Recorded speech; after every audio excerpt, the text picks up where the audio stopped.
connecting with people, engaging with them, and learning from each other is how we find our biggest rewards. As a people and as a nation, infrastructure development plays a pivotal role in our growth and development. Access to good road networks, highways, and bridges is crucial. But that's just one main ingredient in the recipe for achieving progress. It's about planning and foresight towards a sustainable and prosperous future.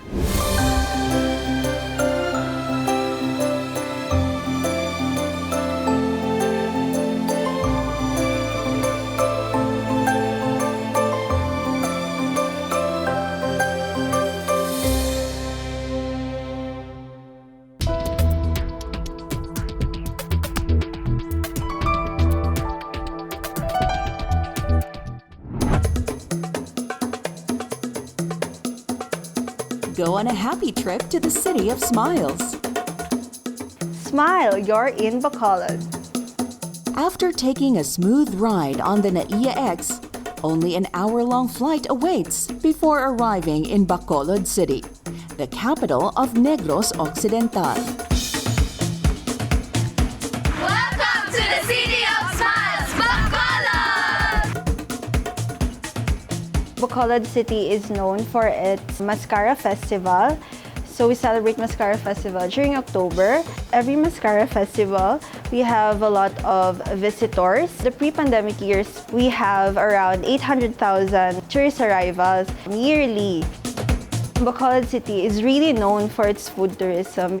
We also have local treats and delicacies. Every great journey begins with food.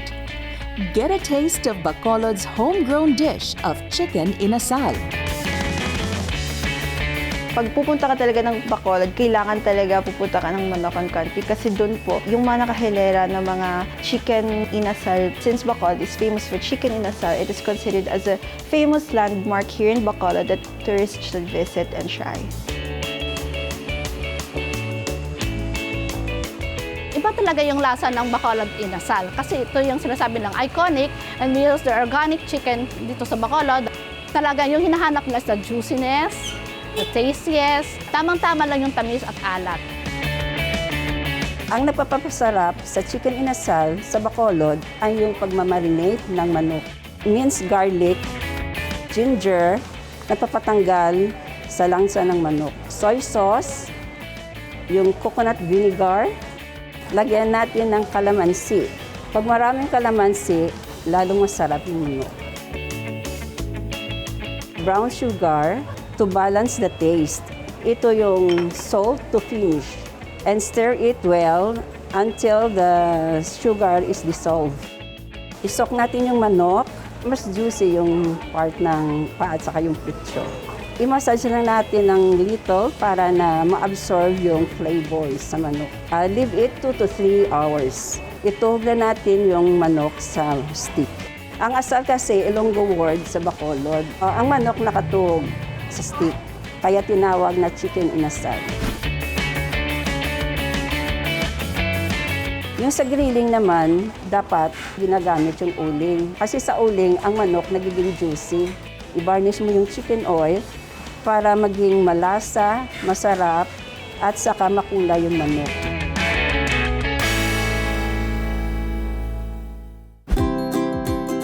Yung sawsaw, meron kayong kalamansi, toyo, sinamak. Yung sinamak na tinatawag nila yung mayroon na silang sangkap na sili. Para sa akin, masarap talaga ang chicken inasal pag sinasawsaw yung mansi. Chicken inasal with chicken oil sauce. Kapares yung plain rice. Super. Swak. Everyday sa amin lang po, marami po kaming hinahain araw-araw. Nakasobra kami ng 200 heads. Madali na silang pumunta yan dito sa Bacolod kasi meron na tayo mga expressway and they can also visit our Manokan Country.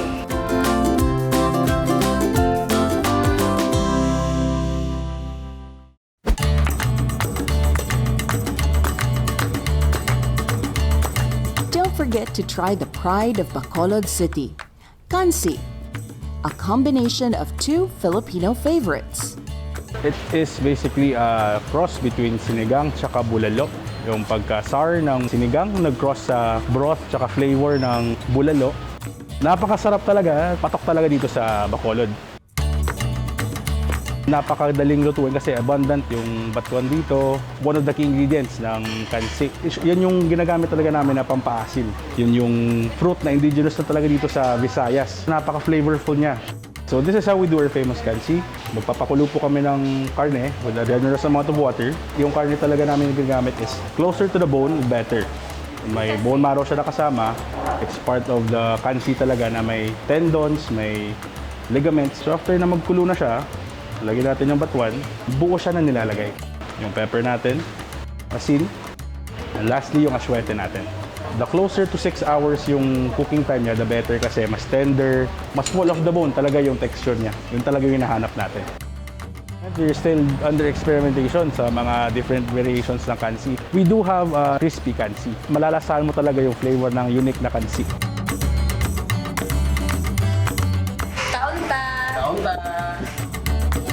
Malaking contributor yung tourist na dadayo talaga dito. Thankful lang talaga kami na marami talagang pupunta kahit sabihin natin nag-pandemic. For us, accessibility is key. It's convenient to them. So for us, convenient yun na may madadaanan sila mabilis na expressways kasi pagdating nila, alis agad sila after 30 minutes. Ibang customer naman yun. Revenue na yun. In turn, income namin. Sa mga turista po dyan, we're inviting you to come check out Bacolod City's kansi. Sure po ako na pag-alis nila, mabubusog talaga sila. Mayong pag-abot dire sa Bacolod!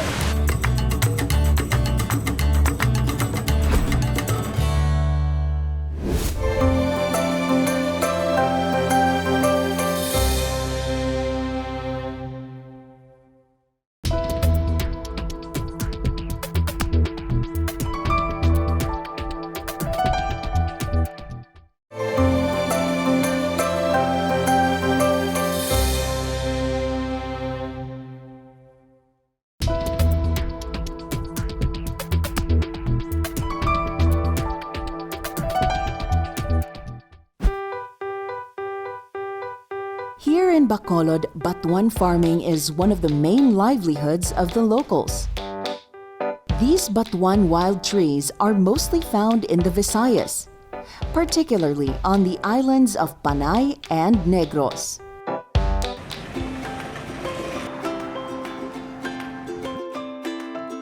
Batwan is a souring fruit, much better than tamarind and calamansi because it doesn't make acid form in your stomach. It helps lowers our cholesterol because of its antioxidant content.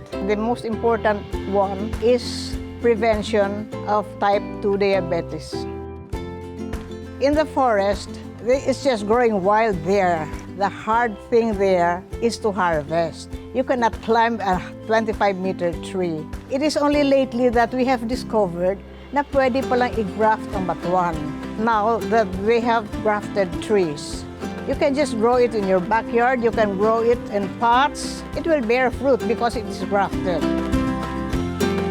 When you graft a batuan tree, you have to have a seedlings of at least 1 foot tall. Then if you have the mother tree, you get the scion from the mother tree. From your seedlings, you cut the top and then make a V-cut incision there. Then you have to wrap it around with your plastic for at least 3 to 6 months. Once the true leaves are coming out, it means you are successful with your grafting. From the time that your grafting was successful, it will take at least 2 years to have fruits. Pag gumamit kayo ng 5 to 10 pieces of batuan, you will get the good souring taste of the dish. Pwedeng gamitin leaves as tea, and it will give you health benefits. Every year we have the Negros Trade Fair in Manila. Those who have tasted it are looking for batuan, but they cannot find batuan in the market. The first plant that is sold out is the batuan. It's because of this grafted batuan We can transport it anywhere in the Philippines, but it has to go through airport. Before, we have a hard time shipping our plants if we don't have the good road to go to pass through. But now we have the very good road to the airport, and malaking tulong sa amin, mga shippers. We are not delayed with our shipment anymore. Marami na ang gumagawa, marami na ang nagpa-process. I am really very proud that we have tried cultivating Batwan. Among the products made from the tree's fruit is the Batwan powder and puree, a souring agent in local dishes. Yung asim ng Batwan is very distinct, very subtle, very smooth, and very light. Kaya marami talagang naghahanap ng Batwan. So that's the reason why we created the powder and the puree. We decided to create Batwan powder first para mas madaling dalhin outside of the country. So yung puree naman is for the local market like sa Manila, Cebu, Iloilo, and some other parts of the Philippines. Yung puree and powder, actually, it's just an option. Same pa rin yung ingredients na ginagamit for making kadyos, baboy, and langka, kanse, sinigang. Sa hindi taga Bacolod, you can visit our page in Hamora's Kusina. Nandun yung product list namin aside from the Batwan powder and the puree. And aside from that, we also ship sa Manila.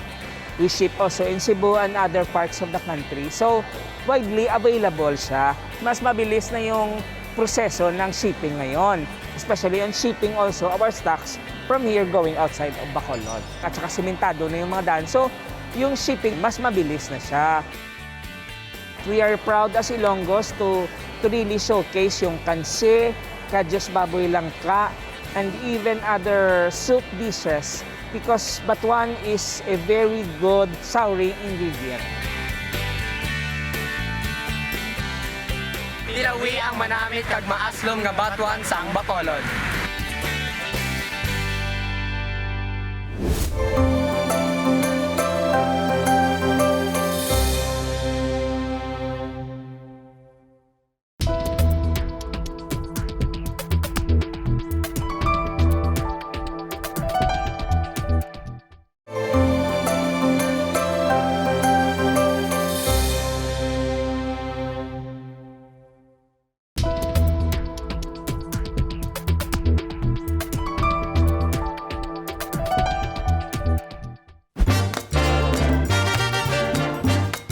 Festive and colorful, Bacolod is known for its Mascara Festival.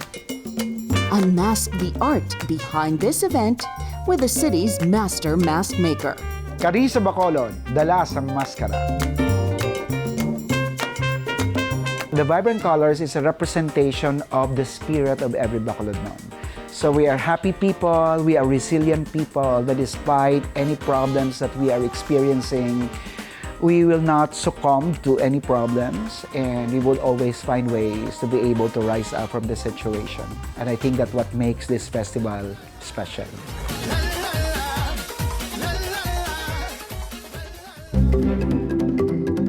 Being the artist behind this mask, actually the thing also that I would like to portray and to convey to every pieces that you are seeing right now is also for each person who will be buying our products is to bring home a smile and to bring home that spirit of joy and the vibrancy of the city, and they would always remember every visit that they have in the city to be something memorable, to be something happy. Designing a mask is not really a challenge, but definitely a thing that I really put myself into, my spirit, my soul. Sometimes I would found myself waking up 2 o'clock in the morning because I have some inspiration. So if you are seeing each pieces, the mask inside this gallery, you will be seeing a reflection of the city. It's just like, for example, this mask.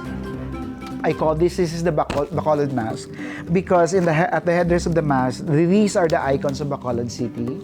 This is the Bacolod Cathedral, this is the bandstand, These are the masks, also the flora and fauna of the place. For each mask that we are creating, actually, we always have that inspiration. So we have from the smallest to the giant masks. So from the design, I will be giving the artists to come up with a mold of my design. And then after that, I, of course, will have to critique the design. Sometimes, even after the design, I would be adding or subtracting from the mold that we had created. After approving it, we will now be creating a mold. And then after the mold, that is the time now that we will start producing the mask. Then after that, they are going to sand it. After the sanding, it will be brought to the painting section. Then after the painting section, if there are masks, for example, that require some accessories like feathers, we will be doing that. Then after that, for display. The lives of every Bacolodnon is very glittery. We Bacolodnon, we love the, fun, we love parties. So those glitters that you are seeing, those gold paintings, for example, that you are seeing in the mask, is a representation of that, our gusto for life. I think what makes Bacolod mask distinct from other masks produced in other countries is the smile. Some of the masks that has been produced in other places, is what I've seen, these are usually used for rituals. These are also used for festivals, but some of these are scary. Some of these are very, very strong looking. But the Bacolod mask is always smiling. It's always, actually, the mouth is open. It's, before we are even creating it, a very exaggerated smile. In this time of pandemic, slowly the guests had started to return, and sometimes families would start to visit our gallery. Business is coming, business is growing, and hopefully it will not stop. It will just grow, and we will be back soon, just like the way we used to. Recently, I have sent some of the products to Boracay, and hopefully other provinces would also be open to us. And I'm very happy because of the express pay that we have right now. People are starting to bring our products. It's not difficult for them. And at the same time, they will not be worried so much whenever they bring items to other places because of the facility that is provided now for our commuters and our travelers. And even my case, being a travel blogger also, I really appreciate this express way that has been created in different places because it made our travel and our experience even more convenient and enjoyable. So I would like to invite everybody to come and visit Bacolod City, and don't forget to visit our gallery. Experience Bacolod City, the hospitality, the friendliness and the warmth of every Bacolodnon. And we had prepared something for you to make your visit to our place more enjoyable.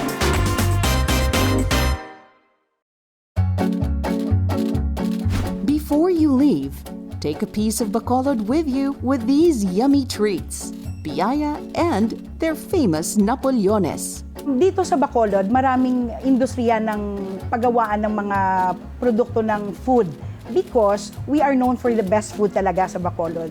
So maraming talagang pupuntahan yung mga turista dito. Piyaya is made of muscovado sugar. So yung laman is we have the 3 flavors. We have the mango and the ube flavor. So lahat yan, pag yung turista pumupunta sa Bacolod, lahat yan gustong matikman. Because syempre, matamis. Yung Napolyones namin is made of puff pastry, and then it's filled with a custard creamy filling. And then the best time to buy is on the day of your departure because we have 3-day shelf life lang yung Napolyones namin.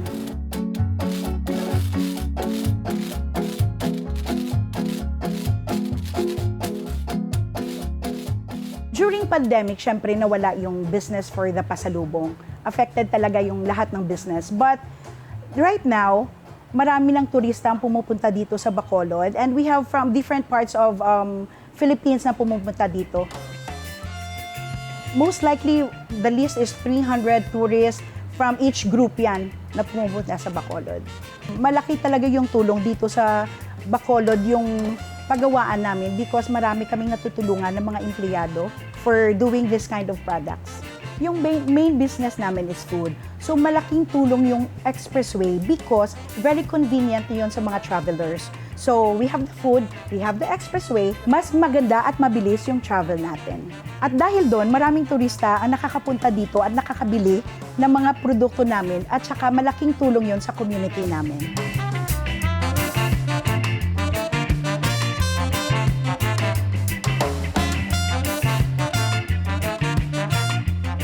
True to their title, there are hundreds of reasons to smile when you're exploring the city of Bacolod.